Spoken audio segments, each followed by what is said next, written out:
राष्ट्रपति भवन, जहां पर जापान की प्रधानमंत्री सनाए ताकाइची आई हुई हैं और उनको गार्ड ऑफ ऑनर दिया जा रहा है। तस्वीरें देखिए।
सेना सम्मान गार्ड निरीक्षक हजरत।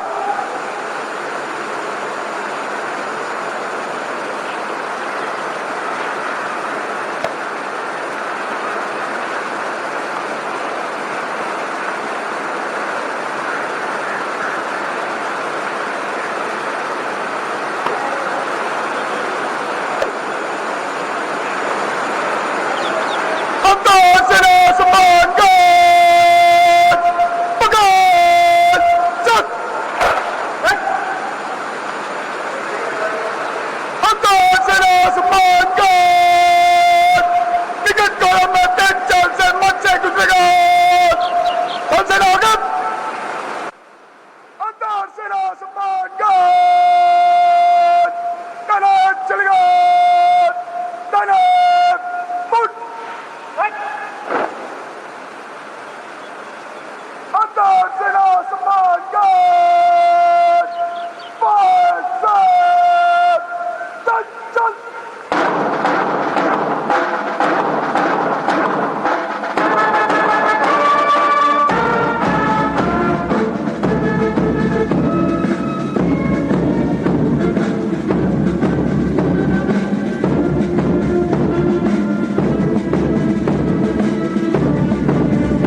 कि प्रधानमंत्री नरेंद्र मोदी इस समय जापान की प्रधानमंत्री सनाए ताकाइची के साथ हैं। उनको गार्ड ऑफ ऑनर दिया गया। वे अपने मंत्रिमंडल के सदस्यों से उनका परिचय करा रहे हैं।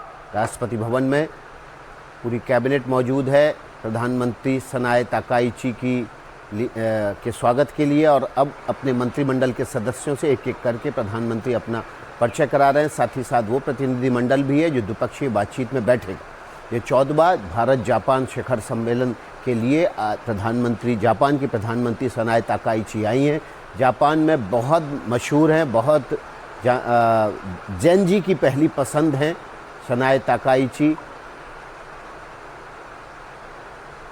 जापान की आयरन लेडी के रूप में भी इनको पहचाना जाता है। इस समय आप देख रहे हैं प्रधानमंत्री नरेंद्र मोदी प्रधानमंत्री कार्यालय के अलग अलग अधिकारियों से भी परिचय करा रहे हैं। द्विपक्षीय बातचीत में प्रधानमंत्री नरेंद्र मोदी और जापान के प्रधानमंत्री सनाए ताकाइची के बीच इस प्रतिनिधिमंडल की बैठक होगी। भारत और जापान लंबे समय से एक दूसरे के साझेदार रहे हैं। व्यापार जापान और भारत के बीच में अरबों डॉलर का व्यापार है।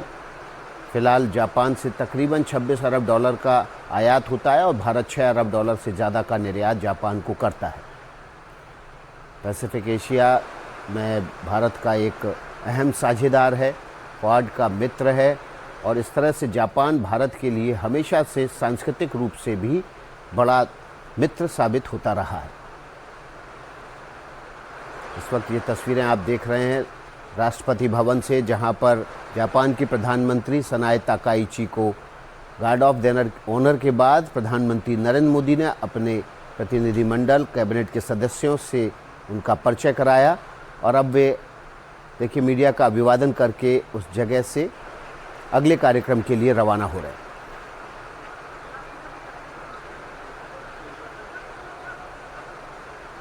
पिछले 25 सालों में जापान ने 45 अरब डॉलर से ज़्यादा का निवेश किया है।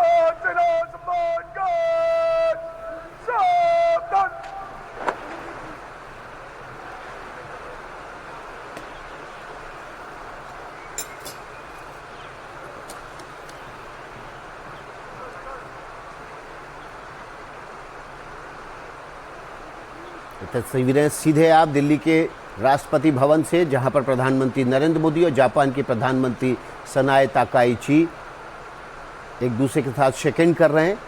आज हैदराबाद हाउस में प्रतिनिधिमंडल स्तर की बातचीत होगी। ये 14वां भारत जापान शिखर सम्मेलन है, जिसके लिए जापान की प्रधानमंत्री सनाए ताकाइची भारत आई है। आदित्य राज कौल ज़्यादा जानकारी के साथ जुड़ गए हैं। आदित्य, अहम बैठक, क्या महत्वपूर्ण द्विपक्षीय बातचीत में मुद्दे उठ सकते हैं आज? जी विकास, बहुत ही महत्वपूर्ण विजिट है। जब क्वाड के संदर्भ में चर्चा गर्म है पिछले कई महीनों से कि क्वाड की स्थिति क्या रहेगी आगे, उस दौरान जापान की प्रधानमंत्री ताकेची जो है भारत पहुंच चुकी हैं 3 दिन के दौरे पे, और राष्ट्रपति भवन पे सेरेमोनियल वेलकम उनका हो रहा है, स्वागत हो रहा है।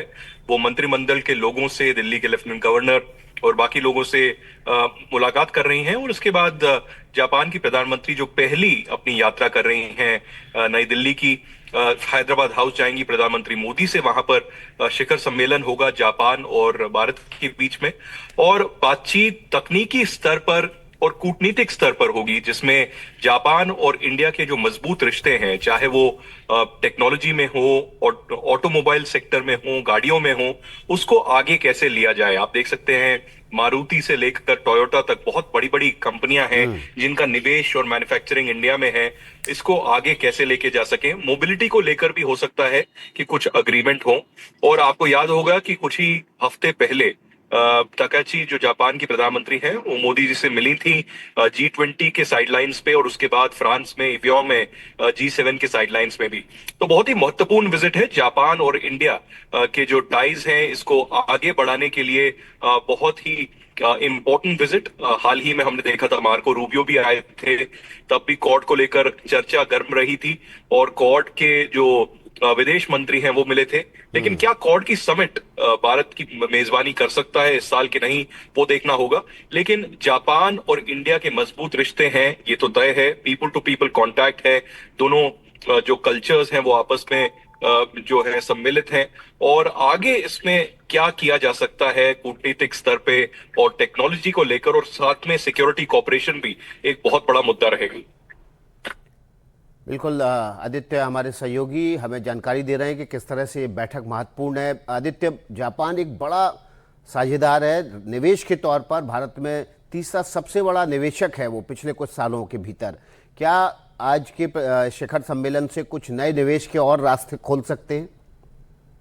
बिल्कुल, अगर हम पिछले 10 साल की बात करें तो पूरा जो निवेश है वो कम से कम 300% बढ़ा है, और ये बहुत ही अच्छा है भारत के लिए। और अब देख सकते हैं कि निवेश और भी बढ़ सकता है, क्योंकि जो जापानी कंपनियां हैं वो अवसर देखती हैं, क्योंकि इंडिया में मैन्युफैक्चरिंग को लेकर और स्केल को लेकर बहुत ज्यादा जो है अपॉर्चुनिटीज हैं। और जापान मुल्क के लिए, उनके लोगों के लिए, उनकी इकोनॉमी के लिए भी ये बहुत अच्छी खबर है। तो भारत जो स्केल प्रोवाइड कर सकता है वो और कोई देश प्रोवाइड नहीं कर सकता चीन के अलावा। और उस संदर्भ में जो भारत और जापान के कूटनीतिक संबंध बने हैं, इसमें बहुत और मजबूती आने की संभावना है। और जो जियोपॉलिटिकल सिचुएशन है, चाहे वो वेस्ट एशिया में जंग हो या रूस और यूक्रेन के बीच में जंग हो, इस पर भी हो सकता है कि बातचीत हो दोनों लीडर्स के बीच। बहुत बहुत शुक्रिया आदित्य राज कौल आपका। इस खबर पर जो भी अपडेट होगा आदित्य राज कौल के जरिए आप सबसे पहले एनडीटीवी पर हासिल करेंगे।